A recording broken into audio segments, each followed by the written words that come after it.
Trabajé en el turno nocturno del sanatorio Nuestra Señora del Silencio durante 3 meses, aunque en los registros figuran 6, y desde la primera noche entendí que ese lugar no estaba diseñado para dormir, sino para desgastar. El edificio se hundía parcialmente bajo tierra, como si hubiera intentado enterrarse a sí mismo y se hubiera quedado a medio camino, y al caer la noche el aire se volvía más espeso, cargado de un olor metálico que no provenía de la humedad, sino de algo más antiguo, más humano. Nadie hablaba después de las 10, no por norma escrita, sino porque el silencio allí tenía peso, y romperlo era como golpear una pared invisible que siempre devolvía algo peor. Mi trabajo consistía en vigilar pasillos y registrar comportamientos anómalos, pero pronto descubrí que en Nuestra Señora del Silencio lo anómalo era cualquier gesto que recordara a una persona viva. Los pacientes permanecían despiertos, sentados en sus camas, mirando al frente con una atención que no se agotaba, como si escuchar fuera más importante que descansar. Algunos movían los labios sin emitir sonido, otros llevaban las manos tapándose los oídos aun cuando no había ruido alguno. Pregunté por qué nadie dormía y el supervisor nocturno me respondió sin mirarme: aquí no se viene a descansar, se viene a aprender a callar. Las primeras noches pensé que el silencio era solo ausencia de sonido, hasta que empecé a percibirlo como algo activo, una presión constante contra el pecho y los oídos, como si el edificio aspirara cualquier pensamiento antes de que pudiera formarse del todo. En ciertos pasillos, el silencio vibraba, y al atravesarlos sentía un mareo súbito, una confusión breve en la que olvidaba qué estaba haciendo y por qué estaba allí. Cuando regresaba a la caseta de control, encontraba anotaciones en el libro de guardia escritas con mi letra, describiendo incidentes que no recordaba haber presenciado. A las 2:17 todas las noches, sin excepción, los monitores captaban un pico extraño en todas las cámaras a la vez, una distorsión mínima que duraba apenas segundos. No aparecía ninguna figura, ningún movimiento, pero después de ese momento los pacientes comenzaban a mostrar signos claros de ansiedad. Respiraciones aceleradas, sudor frío, miradas clavadas en las esquinas superiores de las habitaciones. Nadie gritaba. Nadie pedía ayuda. Esa era la parte más inquietante, parecía que ya sabían que no serviría de nada. La 4ª semana encontré una carpeta olvidada en el fondo del archivo nocturno. No tenía nombres, solo un título: Turno del Silencio, fase de transferencia. Al leerla, sentí una incomodidad creciente al reconocer patrones demasiado precisos: despersonalización progresiva del personal nocturno, confusión temporal, aceptación gradual del mutismo como estado mental óptimo. En la última página, una frase subrayada me dejó sin aire: el silencio no se impone, se contagia. Esa noche, mientras recorría el pasillo central y sentía como mis propios pensamientos empezaban a apagarse uno a uno, entendí que el turno nocturno no era un horario, era un tratamiento, y yo acababa de entrar en él. La segunda fase del turno nocturno comenzó cuando me di cuenta de que ya no necesitaba el reloj. Mi cuerpo sabía exactamente cuándo eran las 2:17, y minutos antes sentía una tensión sorda en la mandíbula, como si algo se preparara para cerrarme la boca desde dentro. Empecé a practicar el silencio incluso fuera del sanatorio, caminando hasta casa sin encender la radio, evitando conversaciones innecesarias, descubriendo con inquietud que cuanto menos hablaba, menos pensaba.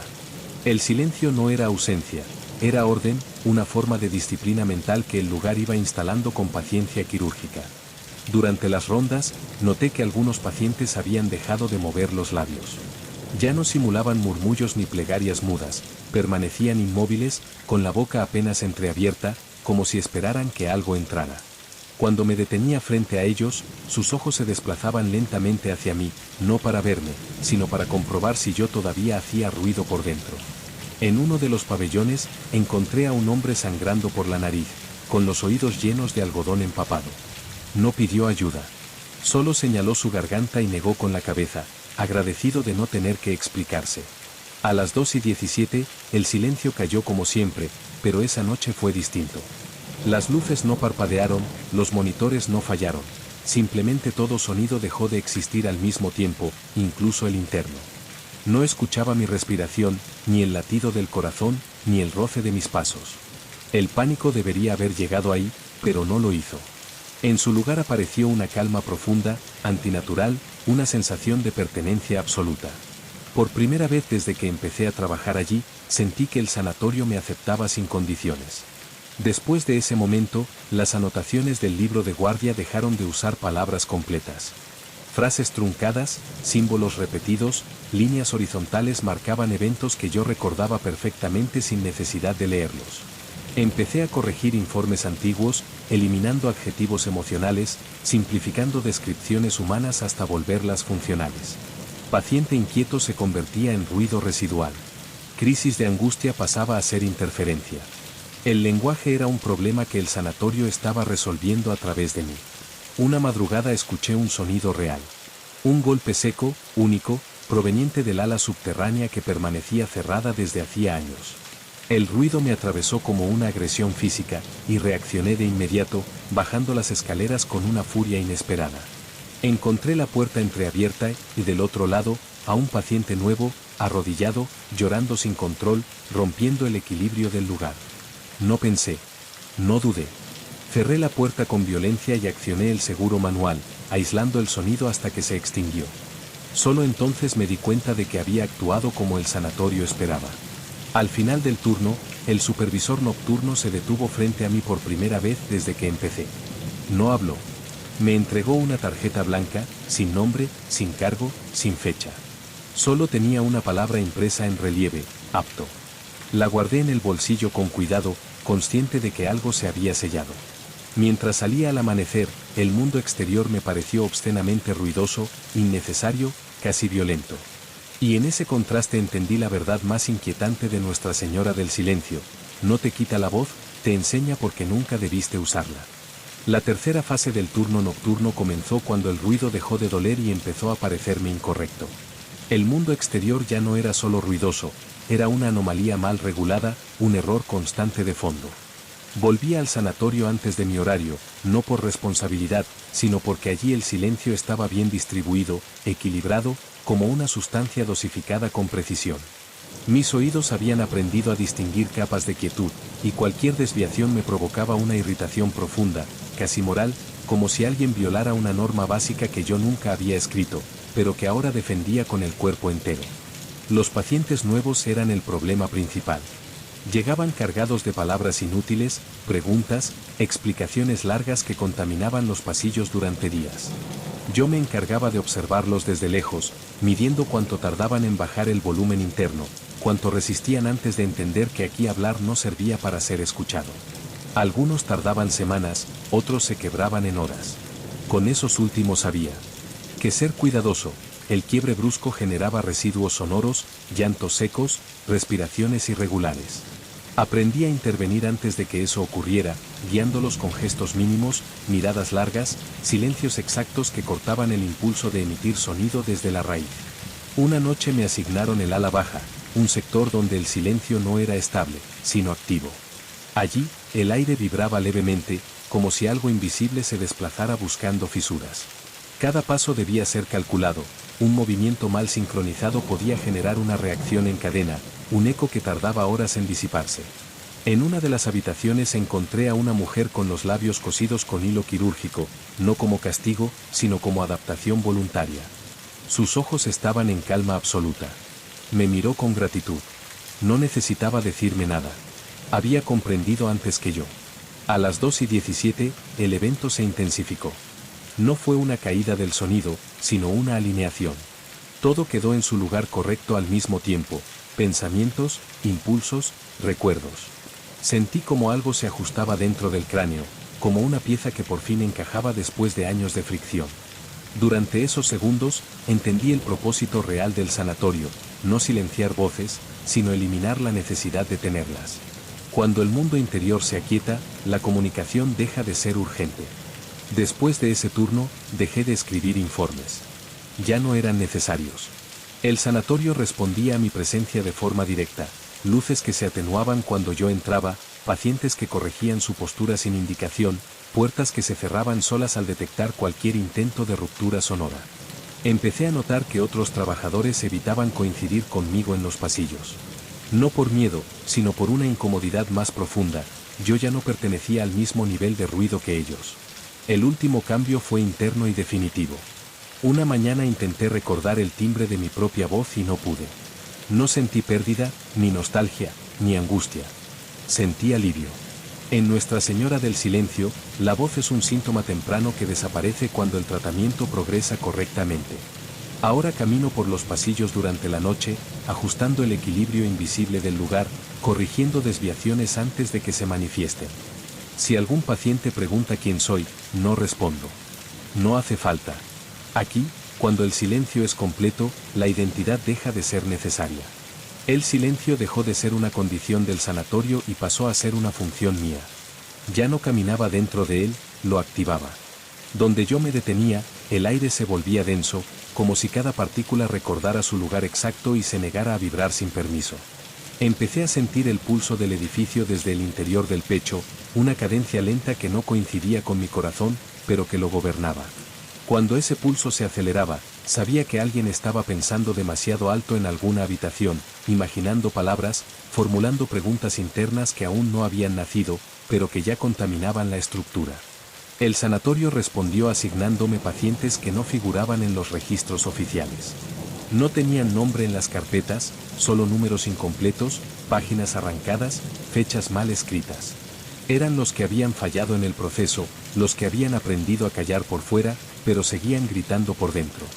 Al sentarme frente a ellos, no hacía nada. No hablaba. No me movía. Los dejaba enfrentarse a mi quietud absoluta, a ese vacío sin reflejo que se abría entre nosotros. Algunos empezaban a temblar, otros lloraban sin sonido, pero los peores eran los que sonreían, porque entendían demasiado tarde lo que yo representaba. Una madrugada encontré a un paciente de rodillas en el pasillo central, con la frente apoyada contra el suelo frío. Estaba intentando rezar sin palabras, moviendo los labios secos, forzando el aire a salir sin producir sonido. Me acerqué y sentí como el sanatorio entero contenía la respiración. Me miró con terror puro, no porque yo fuera una amenaza, sino porque había comprendido que ya no existía una fuera al cual escapar. Cuando apoyé la mano sobre su nuca, algo dentro de él se apagó de golpe, como una luz cortada desde el tablero principal. Después de eso, los sueños desaparecieron. Dormía, pero no soñaba. En su lugar, el sanatorio pensaba a través de mí. Veía pasillos que no había recorrido, escuchaba silencios que aún no existían, anticipaba fallas antes de que ocurrieran. Empecé a corregirlas sin darme cuenta, cambiaba la posición de una silla, cerraba una puerta que nadie había abierto, ajustaba la distancia entre dos camas para evitar fricciones mentales. Mi cuerpo se movía solo, obedeciendo una lógica que ya no cuestionaba. Los espejos comenzaron a retirarse. No por orden administrativa, sino porque ya no reflejaban nada útil. Mi imagen aparecía incompleta, desfasada, como si el concepto de yo llegara siempre tarde al reflejo.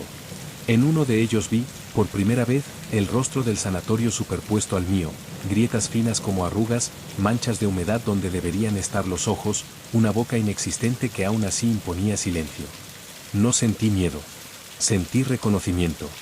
Era el mismo gesto que yo había aprendido a sostener frente a los pacientes. Ahora sé la verdad que nadie escribe en los informes. El turno nocturno no es un horario, es una etapa. Una vez que la atraviesas por completo, ya no vuelves al ruido humano. Yo ya no trabajo aquí. Yo permanezco. Cuando alguien entra al sanatorio Nuestra Señora del Silencio y siente que las palabras se le desarman antes de llegar a la garganta, no es el edificio. Soy yo, asegurándome de que el tratamiento continúe, de que el mundo, aunque sea en este lugar, siga callando como debe. La primera vez que escuché un sonido después de semanas de silencio absoluto, entendí que algo había fallado. No fue un grito ni un golpe, sino un suspiro mal colocado, como si alguien hubiera intentado recordar cómo se respiraba y se hubiera equivocado en el orden. El sanatorio reaccionó de inmediato, las luces titilaron una sola vez, seca, como un espasmo. Yo sentí el error recorrerme la columna. El silencio no se había roto afuera. Se había roto dentro de mí. Seguí el origen hasta el ala norte, un sector clausurado desde antes de que yo existiera como función. Las puertas no tenían manijas, solo superficies lisas, pensadas para no ser abiertas, sino aceptadas. Aún así, una estaba entreabierta. El espacio detrás no era una habitación, era una ausencia mal contenida. El paciente estaba sentado en el centro, sin cama, sin silla, sin expediente. Tenía la boca abierta, pero no emitía sonido. El ruido había sido el recuerdo del sonido, no el acto. Cuando me miró, supe que había logrado pensar sin palabras, y eso era imperdonable. Me acerqué despacio, con la certeza de que cada paso corregía algo que no debía haber ocurrido. El sanatorio se tensó alrededor nuestro, como piel esperando una incisión. El paciente empezó a sangrar por la nariz sin gesto alguno, sin alarma, como si el cuerpo estuviera evacuando una idea prohibida. Puse mi mano sobre su pecho y sentí el caos, pensamientos sin forma, imágenes sin lenguaje, una conciencia intentando existir sin sonido. Apreté. No con fuerza física, sino con orden. Lo reorganicé hasta que volvió a ser silencio puro.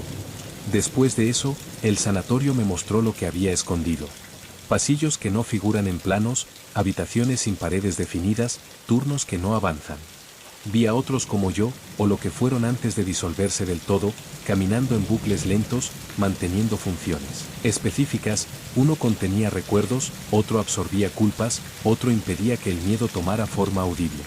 Comprendí que el turno nocturno no termina porque nunca fue un trabajo. Fue una selección. Mi cuerpo empezó a fallar de maneras inútiles. El pulso desaparecía por minutos enteros, la respiración se volvía opcional, la piel perdía temperatura sin consecuencias. Ya no necesitaba comer ni dormir, solo permanecer en los puntos donde el silencio se debilitaba. Cuando alguien nuevo ingresaba al sanatorio y preguntaba por la noche, ¿por qué era tan pesada, tan opresiva?, yo ya estaba ahí antes de que terminara la frase, cerrándole el pensamiento desde adentro. Ahora entiendo por qué el lugar se llama Nuestra Señora del Silencio. No es una metáfora. Es una entidad, una voluntad antigua que no tolera el ruido interno, la duda, la voz propia. Yo no soy su servidor. Soy su órgano. Y si esta historia está siendo leída, no es porque yo decidí contarla, sino porque el sanatorio permitió que una grieta mínima existiera. No te preocupes. Ya la estoy cerrando.